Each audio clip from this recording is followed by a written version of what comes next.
Hi friends and Star Wars fans alike, how are you doing today? 2022 was a big year in Star Wars and I'm anticipating 2023 to be even bigger. I think the trajectory of Star Wars since starting on Disney Plus has just been moving up, and with 2023 we are continuing that trend. But before we get started, if you're new here, my name is Crystal, as in the Kyber crystals, like in Star Wars, and I love talking about Star Wars, and if you love talking about Star Wars, then I think that we're gonna get along. If you haven't already subscribed to my channel, I make Star Wars videos and I'm pretty active on my other socials if you are so interested. So we're starting off this year with a bang with the season 2 of Bad Batch coming out in just a few days on January 4th. This is the second season to the highly anticipated Bad Batch series, which is kind of like a spin-off of the Clone Wars. I unfortunately didn't watch Bad Batch. I watched the first episode and I was just kind of like, after coming off of the Clone Wars and into Bad Batch, I think I just wanted like a little break. But I know the story of Bad Batch because I am on Twitter. I do follow a lot of people that love Bad Batch, so I do kind of understand the story, and I do know that a lot of people are really excited for Bad Batch season 2. If you guys think I should watch Bad Batch, let me know. Some of my friends said that I should just watch the first episode and then the last episode, so maybe I'll do that. I don't know, is that blasphemy? Let me know. Next up on our list is The Mandalorian season 3, which is the show that I'm most excited for. Like, I've been ready for Mandalorian season 3. I've been waiting. I'm here for Grogu supremacy. I want more Grogu. I want more Din Djarin. I want to know what's happening with the Darksaber. Is Bo-Katan a good guy or a bad guy? Who's gonna rule Mandalore? Like, I have all these questions. I have a lot of theories, and I'm really excited to see where the show is gonna go. We will be covering The Mandalorian in March as it happens in real time. If you can't tell, I'm like really excited about The Mandalorian. I'm just like really excited to be reunited with Grogu. We do have another drop coming out in March, and that is a video game. It is the sequel to the Jedi Fallen Order, Jedi Survivor. It comes out March 17th.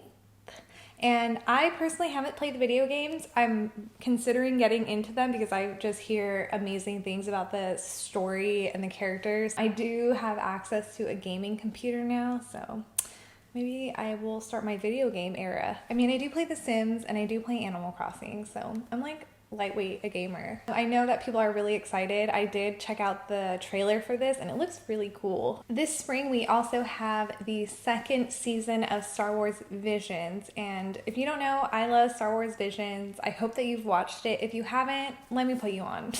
We have the second season of Star Wars Visions coming this spring. We don't have an exact release date. I'm a big anime girly, so I loved every second of anime and Star Wars together. That was so cool. So there is a change coming to Star Wars Visions, whereas the first season was all Japanese studios making it anime.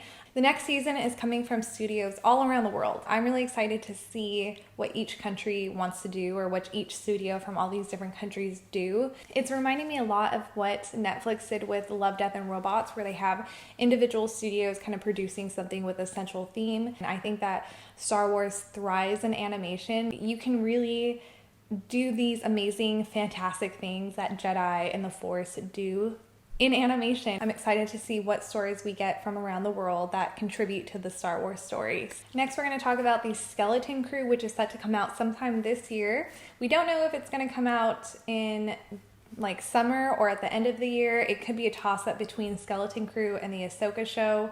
We don't have dates for either one, and I think they could flip either one. So the Skeleton Crew is set to be in like the Mandalorian Ahsoka show era. The only thing we really know about it is that Jude Law is in it, and it's like a show of ragtag kids, kind of like the Goonies, the Adventures, or in the same vein as Stranger Things. Stranger Things, but make it Star Wars.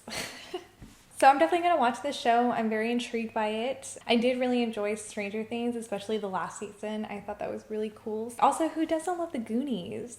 Like, we love the Goonies. Next, we have the Ahsoka show, and I'm so excited for this show. This is definitely up there for shows that I am most excited about. I love Ahsoka Tano. She is in my top 3. I am a big Ahsoka girly. From what we all are kind of guessing is Ahsoka is looking for Thrawn, meaning she's looking for Ezra.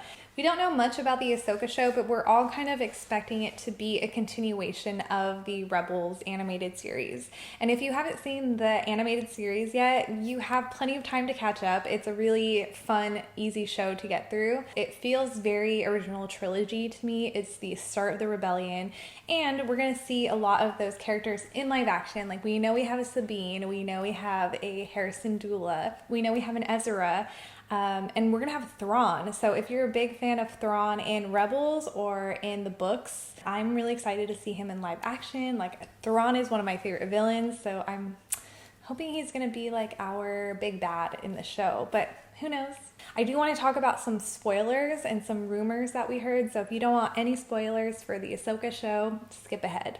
So we did see some spoilers online of a possible Hayden Christensen returning as Anakin Skywalker for the Clone Wars flashbacks. And we're also rumored to have a younger Ahsoka as well for Clone Wars flashbacks, which is like every Clone Wars fan's dream. Like, we have been asking for live action Clone Wars forever, I feel like. I'm a little hesitant to expect that because we all kind of wanted that in the Obi-Wan Kenobi show, and we obviously didn't get it. But I think it's been like this dream of ours, the Clone Wars fans, to see Anakin and Ahsoka in live action together.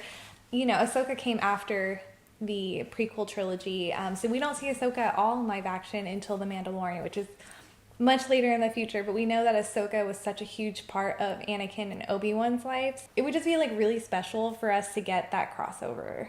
Just like we got Ahsoka and Luke Skywalker together, we do have a new animated series. It is a kids show, the Young Jedi Adventures. So all we really know about this is that it's really cute and it's set in the High Republic era. I mean, I might check this out because I like cute things, so I might check it out, but it's definitely a kids show, so that's cool. The last thing I want to talk about is Star Wars Celebration, which is happening in London in June of this year. I went to Star Wars Celebration last year in Anaheim. It was amazing. It was the craziest experience a Star Wars fan can have. I highly recommend it. I'm not going this year, but I'm really looking forward to seeing everyone that goes and their photos and their videos, and I'm gonna live through you guys if you have the opportunity to go. So that is all the 2023 Star Wars media that I will be talking about. I'm very excited about everything coming out. Let me know in the comments down below what you guys are most excited about. Let me know if you know any rumors, any theories that you guys want to talk about. Like, I'm down. Let's hang out. Let's talk about Star Wars. If you haven't already, go ahead and subscribe to my channel. I do have my socials linked down below. Until next time, I hope that you have an amazing day, and may the Force be with you. Bye.